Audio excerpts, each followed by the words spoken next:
Hello and welcome to Sam Not So Wise. My name is Sam. Happy New Year to all of you fine folk out there. I am back, or I guess if you're new to the channel, welcome, but I have been away from YouTube for just over a month, and that is because of the small issue of having a baby. That's right, my first child has arrived. My beautiful little boy, he arrived at the start of December, so I've obviously been taking time to get used to being a father, looking after him and my wonderful wife. But now I am back, life has to start again. I'm starting work again in a few days and then university starts up. So it's time to get back onto the YouTube train again. And what a way to start back up again with my best and worst of 2025. So today the video, I'm going to start with just a few little stats just to let you know kind of what kind of genres I'm reading and the differences in numbers between them. And then we'll get into the meat and potatoes of the video with just 12 categories, which I'm going to try and go through as quickly as possible because I am long in the tooth, as you can probably already tell, and this video may get a little overlong, so don't expect any great detail when I'm going into any of these books. If you want to learn more about my thoughts or about the books, then you can check the relevant wrap-ups to those books. Although, note that I haven't done November or December yet because of the baby, but that will be coming in January, probably in the middle of January. So, with that, and much further ado, let's find out my best and worst of 2025. So a quick note on the stats for the year. I read 55 things, that will become more clear in a minute, 5 of which were rereads and I had 1 DNF.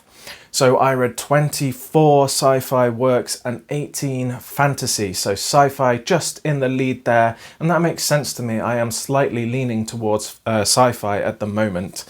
I read 7 classics, or classics that are kind of non-genre fiction, because I read some things that were written in like the early 1900s, which you could probably call classics, but they're sci-fi or something, so snobs don't count them. Anyway, I read 6 contemporary or modern fiction, whatever you want to call those, as well. 49 of these 55 were novels. I also read 3 novellas and 3 short story collections. So those are the stats of my year. I'm very happy with those numbers considering the year I've had, and it's not about the numbers anyway. In terms of quality, I would say it was a good year, but far from being the best. So some really great reads, a lot of mid reads and a few disappointments. So hoping that 2026 will be a little bit better than 2025. So I forgot to mention how I'm going to do it. It's not like an award ceremony thing where I read them all out. I'm just going to read a couple that were in consideration for each category and then tell you the winner, just like that. So let's start with the first one, and that is the best series that I have read in 2025. Now, I am not one of those YouTubers that reads 50 series at the same time, starting a lot of book ones and getting into the hype of new series. I try my very, very best to only have 2 or 3 series ongoing at a time. And that is only because my memory is so poor. I want to read all that other stuff like everybody else, but my tiny little brain can't handle it. So I've only got a few to mention really. So I started the Lamplight murder mystery series by Morgan Stang, self-published kind of murder detective in a lamplight world, gaslight fantasy, really charming books, really easy to read. I actually read these when we were kind of like expecting the baby, and not long after the baby came. Something very light and easy to get through, but nothing that's going to blow my mind, but definitely worth looking into if you're looking for some nice kind of cozy-ish fantasy detective fiction. I also read the Wool series by Hugh Howey, which was really good, especially the first book. I really liked the first book. The setting was so unique and the story was quite gripping. The opening to that book is absolutely fantastic. The second book was a little bit of a disappointment. The third book, really good, but also with kind of a slightly disappointing ending for me, but a series that I really like. It won't make it into my top 10 or anything, but it definitely deserves to be mentioned in this category. So the one that is the best series for me, and I read 3 of the 10 books, so I'm not even a third of the way through the series, is Malazan Book of the Fallen. I started it finally. I, pulled up my socks and decided it's time to try this difficult series. And I'll tell you a secret, it's not that difficult really, but I absolutely love it. The world is so deep. The characters are absolutely amazing. The themes, the storylines, absolutely loving it. I have actually started book 4. I'm about 15% into that, which is already many pages, but Malazan wins my best series of 2025. So the next category is continuing with the theme of series, and that is the best first book in a series. So obviously I'm not going to be able to come up with many options for this, but the first one will actually tell you something about some of my reads, and that is because it is The Grace of Kings. I read all of the Dandelion Dynasty this year, and honestly it was a bit of a disappointment. Not awful, not bad, but just not great for me. That it had many flaws in my opinion. I understand why so many people love this, but it just didn't get there for me. I didn't quite understand the hype, but I thought the first book was really interesting, a very unique way of opening up a series and telling a story, at least for a pasty white boy like me, because this is based on Chinese history and Chinese storytelling. So that was a great opener to an okay series. Next up, I will say Wool again, from the Silo trilogy. And that just even the opening of this is enough to make it onto this list, because it's a stitch up of kind of novellas and a short story at the start, and that short story absolutely blew my mind. But the whole book as well is just a really great opener to a very solid series. And the flowers go to Malazan again, because Gardens of the Moon is my number 1 first book in a series this year. I was frightened. People were telling me that it's intimidating and scary and you don't know what's going on. I didn't feel that way at all. I just really loved my time in this world, and the book gives you enough for you to understand what's going on and the stakes, and I just thought it was absolutely brilliant and a great opener to what is looking to be one of my favourite series of all time. We shall see, but Gardens of the Moon wins this category. So for the next category, let's get into some negativity. Way! Just so you know, there are only 2 negative categories on this list, because I try and keep it positive. At least I think I do. Anyway, so the biggest disappointment of my 2025. Now, because the book is right in front of me and we just talked about it, I'm going to say the Dandelion Dynasty as a whole. Again, not bad. Not bad. This is just based on my expectations, because I was really hoping that this would be one of my favorite series of all time. And in the end, for me, my experience and my enjoyment of it was middling.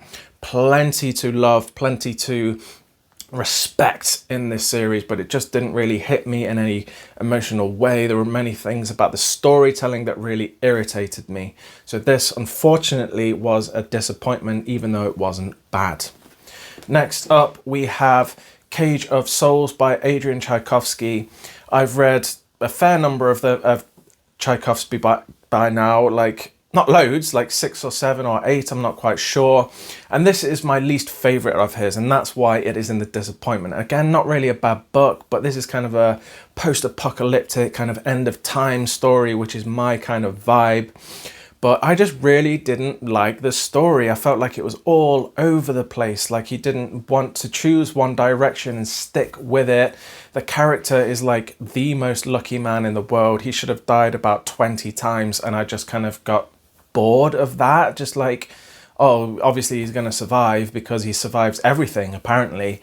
So it was just a bit of a frustrating read. I felt like it could have been so much better. Again, not bad, but at the end I was just feeling like, that was a read, that was a book, that wasn't great. And I love Tchaikovsky and haven't had that feeling from him before, so that's why it's a disappointment. We also have Eon by Greg Bear. I did this in a buddy read with my good sci-fi friends. And this was my first Greg Bear book. I've heard great things about him, but for me, again, this was just a middling. Not bad, but kind of similarly to Cage of Souls, it's one of these where it just throws ideas at you and doesn't want to stick with one of them. It felt like he was just trying to cram as much as possible into this book. It wasn't a small book, like 400-500 pages, but still, it was just like, can we stick to 2 or 3 ideas? Because this is getting tiring, constantly switching around and not having a flowing story at all. Also, some really cringy sex scenes. The prose wasn't particularly exciting, so just nothing to really get me excited. I mean, I am interested in reading more Greg Bear, and I certainly will, because there were hints there of stuff that could be absolutely brilliant. So for me, just kind of a sad start to my reading of Greg Bear. So the winner of this, or the loser of this category, is going to be The Unconsoled by Kazuo Ishiguro. I finished reading everything that he's written this year, and this is quite easily the worst of his back catalogue. Now, I still don't understand the point of this book. You know, people have told me that it's like living somebody's dream, like this dreamlike quality, and it's just completely random and confusing. But like, you know, when people tell you their dream and it's really boring and you don't care and it's random and they think it's really exciting because, oh, then this elephant thing and blah, blah, blah. It's like, nobody cares, right? So imagine reading 450 pages of listening to that. It's absolutely frustrating. I don't get the point. I didn't like it at all. Easily the worst Ishiguro book. He's still one of my favorite authors of all time. But I finished his back catalogue, and that was one of them this year, and it was terrible. I really didn't like it. If I wasn't finishing his back catalogue, I would have DNF'd it easily. So The Unconsoled is my least favourite book, or my biggest disappointment of 2025. Right, I'm going to try and speed up because that last category was too long. So the next one is the best standalones of 2025. I read The Green Mile by Stephen King. Absolutely wonderful book by one of my favorite authors of all time. Really emotional, heartbreaking story. Very minimal on the horror or the fantastical elements, but Stephen King doesn't need that because he's such a great character writer, and he really just, you know, gets you to care about these people and then breaks your heart in certain ways. And this one really did that for me. Absolutely fantastic book. Next is A Pale View of Hills by Kazuo Ishiguro. Talk about contrasts with the last category I was talking about, because we've gone from one of my worst books of the year to one of my favorite books of the year. This is now a top 3 Kazuo Ishiguro for me. Really short, kind of dreamlike in quality as well, but with so much more heart, so much more substance, and it really will tug at your heartstrings. There's something that he does at the end of this story that completely flips your perspective, and it just made me want to read it again straight away. Absolutely brilliant book. Highly recommend as a starting place for Kazuo Ishiguro. Also, we have The Bone Clocks by David Mitchell. Again, another one of my favorite authors. Hardly surprising that they're getting into these categories. This one is here basically because of the fantastic character work and the beautiful prose. The writing in this story is wonderful. It's got great humor. It's quite British, which is obviously fitting for me. Don't let that put you off though, because the writing is still brilliant. And like I said, you really get to know these characters even though you don't spend very much time with them. And the story is kind of wacky and weird. There were certain parts of it that I didn't really care for, but it didn't matter because the writing and the characters were fantastic. So my winner of standalone of the year is The Algebraist by Ian M. Banks. Long-term viewers of this channel will know that this is not a surprise at all, because Ian M. Banks is my favorite author of all time, and I have read all of The Culture, some of them more than once, and it is one of my favorite series of all time. He is my favorite writer, and I was scared to read other sci-fi books by him. So this is not set in the culture world, and it absolutely delivered. Talk about world building and scope and theme and storytelling and twists and character writing and humor. This guy has it all, and he really, really delivered in this massive book. But this is a great place to start with Ian M. Banks if you're scared of starting a series, and this was just absolutely brilliant. My standalone of 2025. Next category is my favorite character from 2025. And you might be confused because I'm going to bring up Dandelion Dynasty again. You know, I said this is one of my disappointments and I've praised it a couple of times. But again, the disappointment is because I expected it to be one of my favorites and it wasn't. Anyway, favorite characters, there are a few that could have come from this story.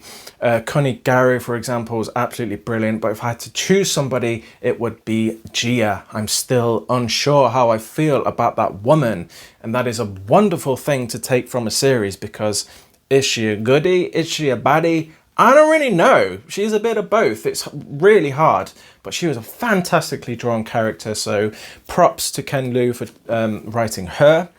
Next up, we have Abner Marsh from Fever Dream by George R.R. Martin. Tried out some more R.R. Martin outside of Song of Ice and Fire, and it was brilliant, and we know that he can write characters, and Abner Marsh is such a Martinian, is that a word? A Martin-like character. He feels so like he could be slipped into a Song of Ice and Fire if you put some armor on him and gave him a sword. But he was just, I want to be his friend, even though he doesn't really have any friends. I don't know what to say. Check out my review. He was absolutely brilliant. Abner Marsh from Fever Dream. But my winner is Krupp from Malazan Book of the Fallen. Now, I think some people don't like Krupp, and I'm confused. Maybe I'm getting that confused because I thought he was brilliant. He is such a fun character and somebody that you should not underestimate, because I'm guessing he's going to be really, really important for the whole series. Like I said, I'm only 3 books in, but he has some secrets and some powers that we just don't understand. And he covers this up with this kind of, well, he talks in third person all the time, which is already kind of a quirky personality, but he's a slippery folk. He's a slippery eel. Get it? And I just really enjoy his character and can't wait to read more. So many more could have come from Malazan, but at the moment I am really enjoying Krupp. So he is my winner of Character of the Year. So next up we have the worst character from 2025, my only other negative category. We have a few selections for you. We have Stefan from Cage of Souls. I've talked about this book before and how he was just kind of this like super lucky guy and he should have died a million times, and that just really irritated me. I otherwise can't really remember much about him, which tells you a lot as well. I just got really irritated by this guy's kind of invincibility in this extremely dead world. So that just felt really weak to me. The next one, I'm just going to say the book, Eon by Greg Bear. I can barely remember what any of the characters are called. There was one called Patricia, who I quite liked at the start, but it just kind of got weaker and weaker as time went on. There was a dude, I can't remember his name, and he just had no personality, and all of the women wanted to have sex with him, so it was just kind of like, really, this is what we're doing? So that was really disappointing in characters. But my least favorite character is the reread I did of Dark Matter, and Jason in this book. What a doofus. How can anybody like this guy? He makes all the bad decisions all the time. He's a bloody idiot. He has one personality trait, and that is loving his wife, which is interesting because he has a son as well, but he only ever talks about his wife, really. So it's just really bizarre. I did not like Jason at all, even upon second read. So Jason from Dark Matter was my least favorite character of 2025. The next category is my most emotional read of the year. I'm going to talk about Green Mile again. If you've seen this film or read this book, you will know why. John Coffey, this character who is kind of such a tragic character, really talks to a lot of racism or race problems within the US, and also just difficulties with learning disabilities. This guy who is a gentle giant ends up having the worst time you could have. But you really love him and the relationships that grow up around him, and the ending of this book is truly, truly devastating, and it really pulled some tears from my robotic eyes. Also, I read Beloved by Toni Morrison. A difficult read in many ways because of the subject matter, obviously. Very much focusing on slavery and based on a real story, and it is just so tough to read. Very emotionally impactful. It's also a very difficult book to read. Just technically, it's all over the place, kind of stream of consciousness type of writing. But yeah, very sad book, as you would imagine. But my winner for emotional read is A Pale View of Hills by Kazuo Ishiguro. This is one that just subtly creeps up on you. I mean, from the get-go, we know that this is very heavy topic, as we learned that this mother is grieving the loss of her daughter, which is immediately horrible. But then through the way we get all these flashbacks and these kind of changes of perception, it really just shows you the impact it has had on this woman. And again, I talk about that ending. There's just one little technique, just flips everything, and it just made this heaviness in my chest, and it was absolutely brilliant and wonderful and devastating, and my most emotional read of the year. So the next category is the best book club read of the year. I run a book club here in Reykjavik, Iceland, a sci-fi fantasy book club, and it is oh so much fun. We read like 7 or 8 books a year, and we get together at my house and talk about them. I can tell you which one didn't win, and that is my only DNF of the year, which is The Dinosaur Lords by somebody I've forgotten the name of. Just don't read it. Don't even think about reading it unless you want to have one of those reads where it's like, I enjoy reading it because it's so bad. I have nothing good to say about it. So yeah, not that one. So other options would have been Mercy of the Gods by James S.A. Corey. I forgot for a second. Good book, solid, not one of my favorites. Kind of how I feel about The Expanse as well. Good, solid, but nothing that's going to blow my mind. But I did enjoy this, and I did enjoy talking about it with my friends. Next up would be Wool. This is how I was introduced to this book. I really enjoyed this first book of the series. Not everybody enjoyed it as much as me, but I just really enjoyed the concept. And whilst the series did fizzle out a little bit, I thought this first book was excellent and a really good entry into that world. But my winner for the best book club read is Fever Dream by George R.R. Martin. Now, I don't really care about vampires. It's not my thing, but this book had me interested in these vampires. It was done in a very different way, and like I said before, the characters were excellent, and I thought the thematic work of relating vampires to slavery and humans, what they do with slaves, was absolutely brilliant, ingenious, and really deftly explored. So this was a fantastic read and my best book club read of 2025. Okay, we're almost there. Please stick with me. So this next category is my best reread. Like I said, I read 5 rereads this year. I like to do 1 in every 10 as a reread if I can, because I just get so much from rereading books. So Frankenstein was one of them. When I first read this like 4 or 5 years ago, I was like, that's okay, a little bit whiny. But then I reread it. This was for school, and I really, really appreciated this a lot more on reread. It wasn't as whiny as I thought I was. I just wasn't used to this style of writing, and reading other stuff around it at the time, this really did stand out as a wonderful work at the time, and one that is just everlasting, it seems. Wonderful story.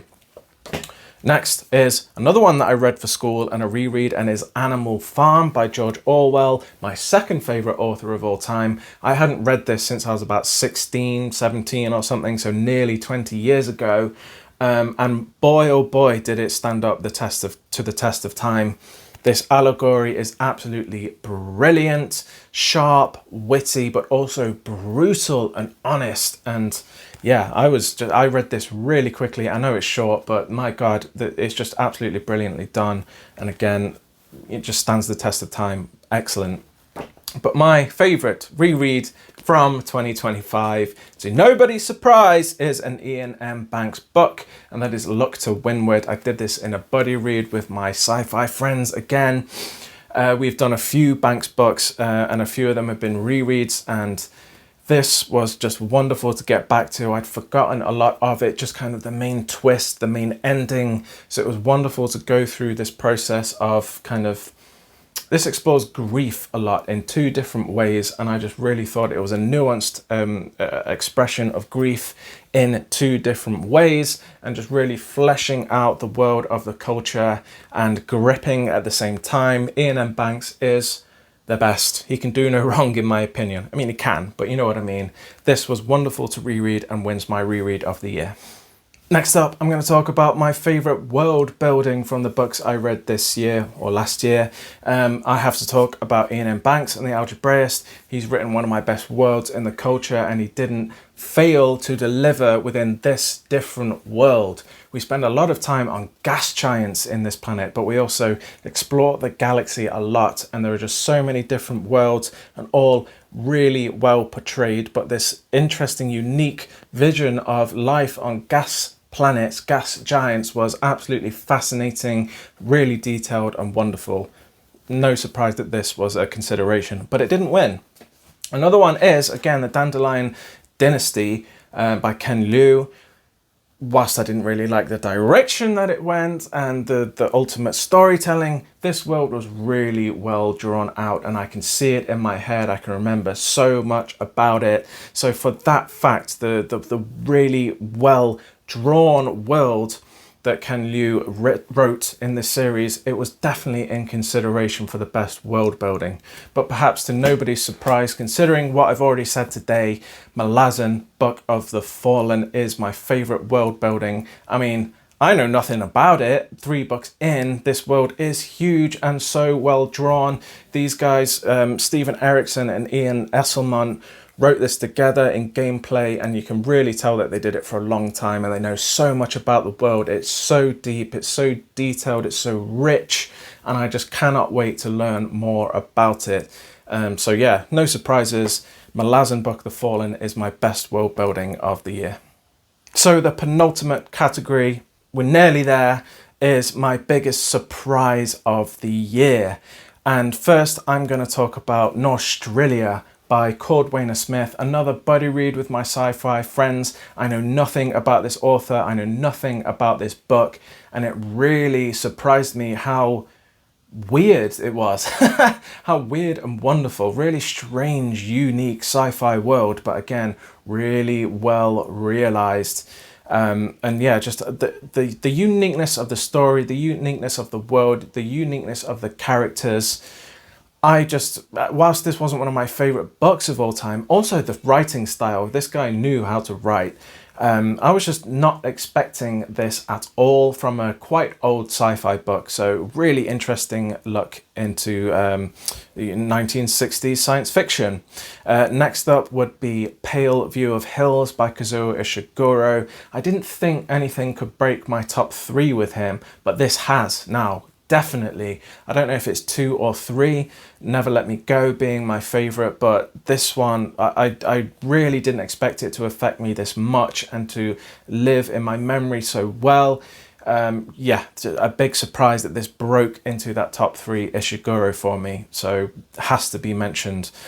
But my biggest surprise this year is Oscar Wilde. My enjoyment of Oscar Wilde. I read him for school. I read one of the 4 plays in this book, the plays of Oscar Wilde, An Ideal Husband, and I enjoyed it so much that I had to read the other 3 plays in this collection because I was amazed. The humor and the social commentary in that story was just brilliant, just endlessly brilliant. This guy was a smart man and really knew how to look at his surroundings and be critical of them. So absolutely brilliant. I read all of these and all of them were excellent, maybe a little bit samey at times, but it's just so wonderful to discover how much I enjoy Oscar Wilde, and I will be picking up as much of his work as possible in the future. So Oscar Wilde is my biggest surprise. So the final category of the video, we got there, I'm sorry it's taken so long, is my the best author new to me. There weren't that many to pick from this year, but here are the possibilities, and one is Oscar Wilde. Absolutely brilliant. I just enjoyed him so much. I just talked about it, so no surprises. Oscar Wilde is one of my favorite authors that is new to me. Next up is Neil Stevenson. I read Anathem in a buddy read, again with my sci-fi friends. Absolutely wonderful reading with them. This is the only one I've read by him, and I really enjoyed it. Bit of a disappointment in the second half, but the first half was just like 10 out of 10, top quality stuff. and I was just really impressed. I had a feeling I would really like him, and I did. So really looking forward to reading more of his. Next up, I'm going to be reading 7 Eves within the next 2 or 3 months. So Neil Stephenson is definitely one of my favorite authors new to me, but it may not be a surprise if you've watched this all the way through, but the best author new to me is Stephen Erikson with his Malazan Book of the Fallen. I am really enjoying this series so far. It's amazing, as many people say, and I'm not struggling with it as much as I thought I would. So absolutely brilliant writer in terms of his themes, his world building, his plotting, his prose. He's got the whole bag, and I'm just really excited to get through the rest of this series. So Stephen Erikson is the best author new to me. All right, we have finally made it. As always, if you've made it this far, I thank you so much for watching to the end. Hopefully it's not so dreadfully long. It's wonderful to be back. It's wonderful watching all this content, this end of year content, but let me know some of your best and worst of 2025. I would love to hear that in the comments. I'm going to do my top 10 soon, maybe next week. I don't really know. I'm starting back at work. I've still got a new baby, blah, blah, blah, blah. But that is going to be the next video, followed by my wrap up for November and December at some point, again, when I can get to it. So yeah, a good year, again, not the best, but really good year. Obviously, I'll remember it most for the birth of my son, but there we go. So that is it, I think. So have a chat with me in the comments. I love chatting to you people. If you're new to the channel, please do think about subscribing and joining my journey. Like it if you liked it, but that is it for now. So I will see you in another video soon. Goodbye.